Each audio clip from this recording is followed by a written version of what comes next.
You're nothing but a burden. The words hit me like ice water. Caroline stood in my kitchen, the same kitchen where I'd made her breakfast every morning for 18 years. Her face was cold, empty of the love I thought would always be there. I had just asked if she wanted to grab lunch together, something we used to do all the time. But now she looked at me like I was a stranger who had overstayed their welcome. My heart cracked right down the middle. This was my daughter, the baby I held through countless sleepless nights. The little girl who used to climb into my bed during thunderstorms. The teenager I drove to every soccer practice, every school dance, every friend's house. I'm trying to build my career, Mom. I can't have you constantly needing attention. She grabbed her purse, avoiding my eyes. I have real responsibilities now. Real responsibilities. As if raising her hadn't been real. As if 28 years of putting her first hadn't mattered. The front door slammed behind her, leaving me alone with the echo of her words. I stood in that empty kitchen for what felt like hours. The silence pressed against my ears until I thought I might scream. 28 years old, and Caroline acted like I was some clingy stranger. When had I become the enemy in her story? I walked through our house, seeing it differently now. The family photos on the mantel showed a life that apparently meant nothing to her. The couch where we'd watched movies together every Friday night for years. The dining room table where I'd helped her with homework, listened to her teenage problems, celebrated her college graduation. Had it all been fake? Had she just been waiting for the right moment to tell me I was worthless? My phone buzzed with a text from Caroline. Sorry, I snapped. But you need to understand I have my own life now. Maybe we should take some space. Space. Like I was suffocating her just by existing. Like loving her was a crime. I set the phone down with shaking hands. The house felt different now, like it was morning too. That night, I couldn't sleep. I kept replaying every conversation we'd had over the past few months. The way she'd sighed when I called. The excuses about being too busy for our usual coffee dates.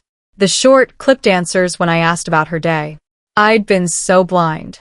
While I was still seeing my little girl, she had grown into someone who saw me as nothing more than an inconvenience. At 3 a.m, I found myself in her old bedroom. Her high school soccer trophies still lined the shelves. Her graduation photos smiled down at me from the walls. All those years, I thought I was raising someone who would love me forever. But children grow up. They build their own lives. I understood that. What I didn't understand was the cruelty. The complete dismissal of everything I'd given up for her. My marriage had ended when she was 12 because I chose her over everything else. My career dreams had died because she needed me. My savings account had been emptied for her college tuition. And now I was a burden. The next morning, Caroline called. Not to apologize, but to ask if I could watch her friend's dog while they went away for the weekend. Like nothing had happened. Like she hadn't just destroyed me with 5 little words. I can't, I said quietly. What? Why not? You love animals. I'm not available anymore. There was a long pause. Mom, don't be dramatic. I said I was sorry about yesterday. But she wasn't sorry. Not really. She was sorry I'd gotten upset. Sorry it had made her feel guilty. She wasn't sorry for meaning every word. I need some time to think, Caroline. Think about what? You're acting weird. Weird. For having feelings. For being hurt that my daughter thought I was worthless. After I hung up, I sat at my kitchen table and looked around the house with new eyes. This place had been my prison for years. Every room held memories of sacrifice, of putting myself last, of believing that being needed was the same as being loved. Maybe it was time for that to change. I called Rebecca Martinez, the real estate agent who'd sold 3 houses on my street in the past year. My hands trembled as I dialed, but my voice was steady when she answered. I want to sell my house. Oh, wonderful. When were you thinking of listing? As soon as possible. Rebecca's tone shifted, becoming more professional. May I ask what's prompting the move? Just so I can better understand what you're looking for. What was I looking for? Freedom. A life that belonged to me. A chance to remember who I was before I became just Caroline's mom. I'm ready for a change, I said simply. I can come by tomorrow afternoon to do a walkthrough and discuss pricing. The market is really strong right now. After I hung up, the house felt different already. Not like a home anymore, but like a chapter that was ending. My chest felt tight with fear and excitement mixed together. Caroline had wanted space. Well, now she was going to get all the space she could handle. Rebecca arrived right on time, all business cards and measuring tape. She walked through every room, making notes on her tablet, occasionally stopping to take photos. I followed behind her, seeing my life through a stranger's eyes. "This is a beautiful home," she said, running her hand along the banister I'd polished 1,000 times. "Great bones, wonderful natural light. How long have you lived here?" 15 years. Since Caroline started high school. Since I'd wanted her to have stability after the divorce. Any particular reason for selling? Moving closer to family? I almost laughed. Moving closer to family. Something like that. She quoted a number that made my heart skip. The house was worth far more than I'd realized. After the mortgage was paid off, I'd have enough money to start completely over. To go anywhere, do anything. "When can we list it?" I asked. "I can have photos taken Thursday and get it on the market by weekend. Are you sure you're ready to move this fast?" I thought about Caroline's cold eyes, her dismissive tone, the way she'd made me feel invisible in my own life. I've never been more sure of anything. The for sale sign went up on Saturday morning. I watched from my living room window as neighbors slowed their morning walks to stare. Mrs. Chun from next door knocked on my door within an hour. "Lena, dear, are you really selling? Is everything all right?" Everything was not all right. But maybe it would be. "I'm ready for a new adventure," I told her, which was the truth. Caroline didn't call until Sunday evening. "Mom, Mrs. Chun said there's a for sale sign in our yard." She must be confused. Our yard. Even now, she assumed this was her place too. "It's not a mistake." Silence. "Then, what are you talking about? You can't sell the house." "I can, and I am. But where will you live? Where will I stay when I visit?" When she visited, like she was doing me some huge favor by occasionally gracing me with her presence. "You'll figure something out. You're very good at taking care of yourself." The irony wasn't lost on me. I'd spent so many years making sure she could take care of herself that I'd forgotten how to take care of me. "Mom, this is insane." Caroline was in my living room, pacing like a caged animal. She'd driven over the moment we hung up, which was more attention than she'd paid me in months. "You can't just sell everything and run away." Run away. Like I was a child having a tantrum instead of a grown woman making a rational decision. "I'm not running away. I'm running toward something." "Toward what?" "You don't have anywhere to go." She was wrong. I had everywhere to go. For the first time in decades, the whole world was open to me. "I'll figure it out." "With what money? Do you have any idea how expensive apartments are?" I didn't tell her about the house's value, about the money I'd have once it sold. Let her think I was being reckless. Let her worry about me for once instead of the other way around. "I managed to raise you and keep this house for 15 years. I think I can handle finding a place to live." Her face flushed red. "This isn't about me, isn't it?" The question hung between us like smoke. She knew exactly what this was about. 3 showings were scheduled for the first weekend. I spent Friday deep cleaning, erasing every trace of the life I'd built here. Caroline's childhood artwork came down from the refrigerator. Family photos went into boxes. The house slowly transformed from a home into a product. Rebecca called Friday night. "We've got 2 offers already, both above asking price." Above asking price. People wanted my house more than my own daughter wanted me in her life. Should we wait to see if more come in? That's up to you. But in this market, good offers don't usually get better. I thought about Caroline's face when she realized I was serious. The panic in her voice when she understood that her safety net was disappearing. "Let's wait until Monday. I want to give it the weekend." By Monday morning, there were 5 offers. The highest was $30,000 over asking price, cash, quick closing. A young family who reminded me of myself 20 years ago, full of dreams and plans. "I'll take it," I told Rebecca. The papers were signed by Wednesday. I had 60 days to find a new life. Caroline came by every few days, trying different approaches. First anger, then guilt, then bargaining. She brought up every memory she could think of, every reason I should stay. Remember when you helped me build that science project? You said this kitchen table was where magic happened. I remembered. I remembered staying up until midnight helping her with projects she'd forgotten about. I remembered making her lunch every day, driving her everywhere, being available every moment she needed me. I also remembered her calling me a burden. The new owners will love this table, I said, running my hand across the worn wood. They have 2 little kids. Mom, please. I know I hurt your feelings, but you're being ridiculous. Ridiculous. For having feelings.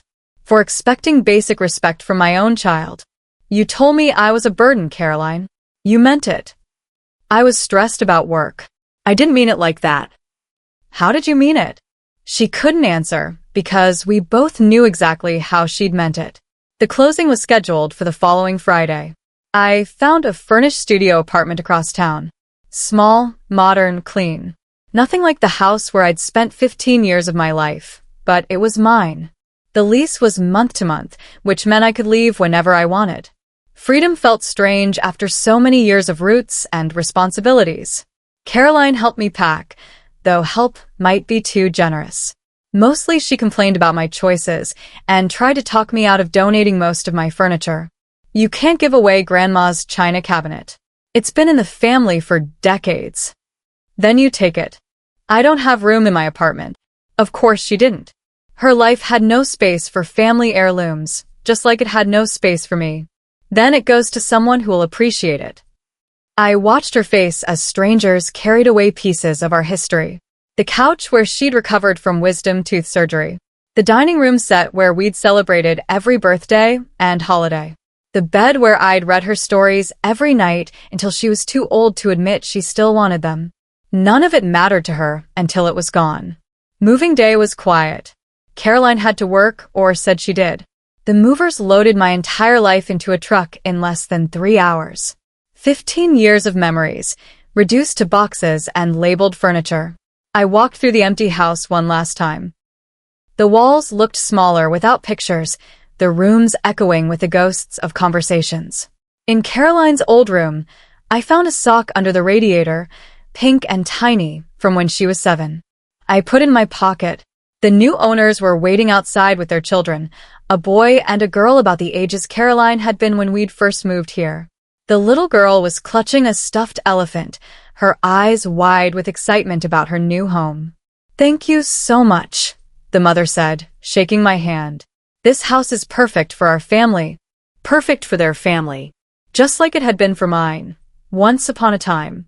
I drove away, without looking back. In my rearview mirror, I could see the children running through the yard, already making it theirs. The studio apartment felt like a hotel room. Clean and efficient, but not home.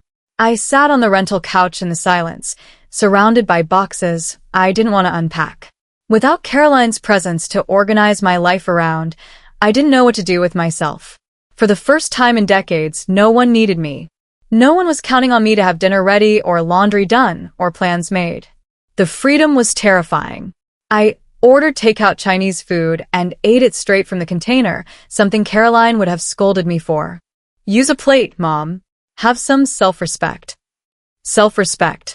Something I'd apparently lost along the way to being the perfect mother. My phone rang. Caroline, of course. How's the new place? Different.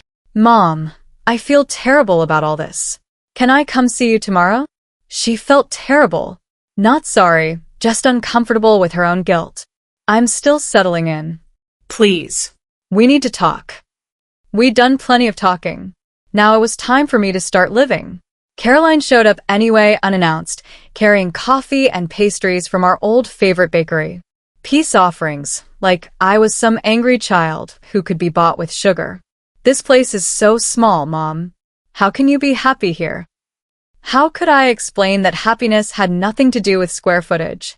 That I'd been miserable in a big house where I was taken for granted, and peaceful in a small space where I answered to no one? It suits my needs, She looked around the sparse room, taking in the single chair, the fold-out table, the Murphy bed. But you don't have anywhere for guests. Guests. Meaning her. Meaning she'd expected to keep using me as her personal hotel whenever convenient. I don't plan on having overnight guests. What about when I visit? You said you needed space, Caroline. I'm giving you space. She set down her coffee cup harder than necessary. I didn't mean this much space. But she had. She'd wanted me to disappear just enough to stop bothering her, but stay close enough to be useful when she needed something. Those days were over. I don't understand why you're punishing me, Caroline said, and I could hear the little girl she used to be underneath the frustrated adult. I said I was sorry. Punishing her. Is that what this looked like to her? A mother choosing herself instead of her child was punishment? I'm not punishing you. I'm protecting me. From what? From feeling like a burden in my own life. The words hit their target. She flinched, remembering what she'd said, what she'd called me. I was having a bad day. I didn't mean it. You did mean it. And you were right. She stared at me. What? I was a burden. To you, to myself. I was so busy trying to be needed that I forgot to be wanted. But you are wanted. I want you. No, Caroline. You want my services. You want someone to watch dogs and provide free meals and listen to your problems. You don't want me. The silence stretched between us. She couldn't deny it because it was true. I love you, Mom. I love you too. But love isn't enough anymore. After Caroline left, I sat in my small apartment and took inventory of my life. 58 years old. Decent health. A bank account that would let me live comfortably for years if I was careful. And for the first time since Caroline was born, no one else's needs to consider. The thought was exhilarating and terrifying in equal measure. I opened my laptop and started browsing travel websites. Paris. Rome. Tokyo. Places I'd dreamed of visiting but never could because of responsibilities, schedules, other people's needs. Now the only schedule was mine. I booked a 2-week trip to Italy, departing in 3 weeks. Rome, Florence, the Tuscan countryside. Places I'd seen in movies and magazines but never imagined I'd actually visit. When the confirmation email arrived, I stared at it for a long time. Lena Morrison, traveling alone to Italy. Not Caroline's mom, not anyone's caretaker. Just me. The woman I'd forgotten I could be. Planning the trip gave me something to focus on besides the strange emptiness of my new life. I bought guidebooks, studied maps, learned basic Italian phrases. For the first time in years, I was excited about something that had nothing to do with anyone else. Caroline called every few days, her tone shifting from anger to worry to manipulation. She discovered that guilt was no longer an effective tool with me, so she was trying concern. Are you eating enough? You sounded tired yesterday. I'm fine. Maybe I should come check on you. That's not necessary. Mom, I'm worried about you. This isn't like you. She was right. This wasn't like the old me. The old me would have been worried about leaving her, worried about being gone, worried about everyone else's feelings. The new me was worried about missing my flight. I'm going to Italy next month. Silence. Then, Italy? By yourself? By myself. Mom, you can't travel alone at your age. What if something happens? My age. I was 58, not 98. Then something happens. At least it'll be my something. The weeks before my trip flew by in a blur of preparation and planning. I bought new clothes, something I hadn't done for myself in years. Not practical mom clothes, but things I actually liked. A red dress that made me feel elegant. Comfortable walking shoes that were still stylish. A leather jacket that made me look like the kind of woman who traveled the world alone. Caroline's calls became more frequent and more desperate. She'd realized that her safety net wasn't just gone, it was actively pulling away from her. What if I need you while you're gone? You'll figure it out. You're very capable. But what if there's an emergency? Call 911. Or your father. Or any of your friends. The suggestion that she might call someone else for help seemed to shock her. Like it had never occurred to her that other people existed. It's not the same. No, it's not. Other people might expect something in return. The night before my flight, I packed my single suitcase carefully. Everything I needed for 2 weeks in a foreign country fit into one bag. How had I accumulated so much stuff over the years? How had I confused possessions with purpose? Tomorrow, I would be on a plane to Rome. The thought made me giddy with excitement. The flight to Rome was my first time leaving the country. I sat in my window seat, watching the landscape disappear below the clouds, and felt something I hadn't experienced in decades. Pure joy. No one knew where I was except Caroline, who had my itinerary for emergencies. No one was expecting me to call, to check in, to manage their needs. For 2 weeks, I belonged entirely to myself. Rome was overwhelming and beautiful, and nothing like the guidebooks had prepared me for. The history pressed in from every corner, thousands of years of human stories layered on top of each other. I walked until my feet ached, ate gelato for lunch, got lost in narrow streets that led to unexpected piazzas. At the Trevi Fountain, surrounded by tourists and lovers and the constant sound of falling water, I made a wish. Not for Caroline to forgive me or for things to go back to how they were. I wished for courage to keep choosing myself. Every day in Italy was a revelation. I discovered I was good at navigating foreign cities, at communicating with strangers, at being alone without being lonely. I ate dinner by myself in restaurants, struck up conversations with other travelers, took photos of things that struck me as beautiful. Caroline texted constantly the first few days, but I kept my responses short. I was here to experience life, not to manage hers from a distance. In Florence, I stood in front of Michelangelo's David and cried. Not from the art, though it was magnificent, but from the realization that I was here, that I had chosen to be here, that after decades of putting everyone else first, I was finally having my own adventure. An older woman from Australia noticed my tears. First time seeing him? First time seeing anything really. She smiled knowingly. It's never too late to start living, love. That night, I called Caroline. For the first time in weeks, I actually wanted to hear her voice. Mom. How's Italy? Are you being safe? Italy is incredible. And yes, I'm being safe. I miss you.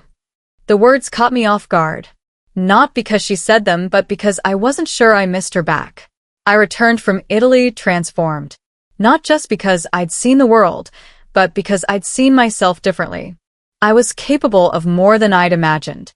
Braver, stronger, more interesting than the woman who had lived for everyone else's needs. My little apartment felt different when I walked in. Not like a consolation prize anymore, but like a launching pad. A place to rest between adventures. Caroline was waiting for me, sitting in her car outside my building. She looked tired, older than when I'd left. I was worried sick about you. I texted you every day. That's not the same as being here. Being here, available for whatever she needed, whenever she needed it. How did you manage while I was gone? It was hard, Mom. I had to handle everything myself. Everything herself. Like an adult. Like the woman she was supposed to be. We went upstairs to my apartment, and she looked around like she was seeing it for the first time. The photos I'd printed from Italy were scattered on my table. Evidence of a life she'd had no part in. You look different, she said finally. I feel different. Over the following weeks, Caroline and I found a new rhythm. She still called, but less frequently. She still wanted things from me, but she'd learned to ask instead of assume.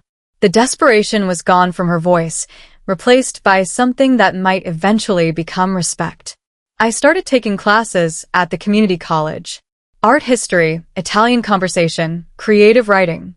Subjects that interested me, not because they were useful to anyone else, but because they fed something in me that had been starving for decades. You're really not coming back, Caroline said one evening over coffee. It wasn't a question anymore. Coming back to what? To being my mom. I'll always be your mother, Caroline. But I'm not just your mother anymore. She stirred her coffee slowly, thinking, I don't know how to do this. How to be your daughter when you're not just my mom. We'll figure it out together. But it has to be together. I'm not going back to being your servant. For the first time in months, she smiled at me without any agenda behind it.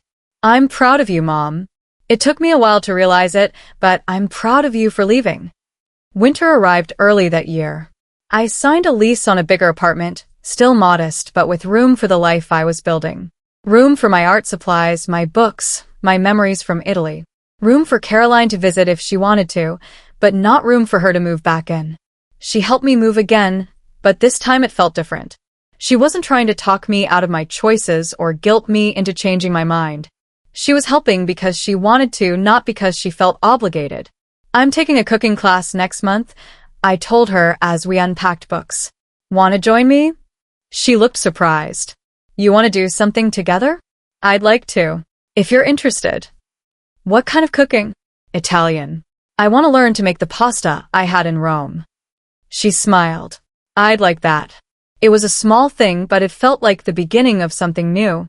Not mother and burden, not caretaker and user, but two women who happened to be related, choosing to spend time together. Spring came with good news. The book I'd been writing about my experiences in Italy had found a publisher. Not a big one, not a lot of money, but enough to validate that my story might matter to other women who had lost themselves in service to everyone else. Caroline read the manuscript first. I was nervous about her reaction, worried she'd be hurt by my honesty about our relationship. It's beautiful, Mom, she said when she finished. And it's true. You're not angry? I was angry when I was reading it. Angry at myself, mostly. I can't believe I treated you that way for so long. We both played our parts, but you were the one brave enough to change the script. The book wouldn't make me famous or rich, but it would be mine. My words, my story, my trita. After decades of living other people's stories, I was finally writing my own. Caroline threw me a small publication party, just a few friends and neighbors. As I looked around the room at people who knew me as Lena, not just as someone's mother, I felt a contentment I'd never experienced before. It's been 2 years since I sold the house. 2 years since Caroline called me a burden and accidentally set me free. We talk every week now, sometimes more. She asks for advice occasionally, but she also shares her life, her thoughts, her dreams. We've become friends in a way we never were when I was just her mother. I'm planning another trip, this time to Greece. Caroline asked if she could come with me, not because she needs me to handle the details, but because she wants to see the world through my eyes now.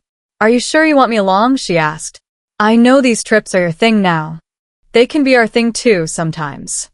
The woman who sold her house in desperation has become someone who travels the world, writes books, takes classes, makes friends. The woman who felt like a burden has learned to see herself as a gift. This morning my phone rang. Caroline's name on the screen, but this time I wasn't afraid to answer. Hey Mom, I just wanted to call and say good morning. Just to say good morning. Not because she needed anything, but because she wanted to hear my voice. Good morning, sweetheart. I love you, Mom. I love you too. And for the first time in years, we both knew it was enough.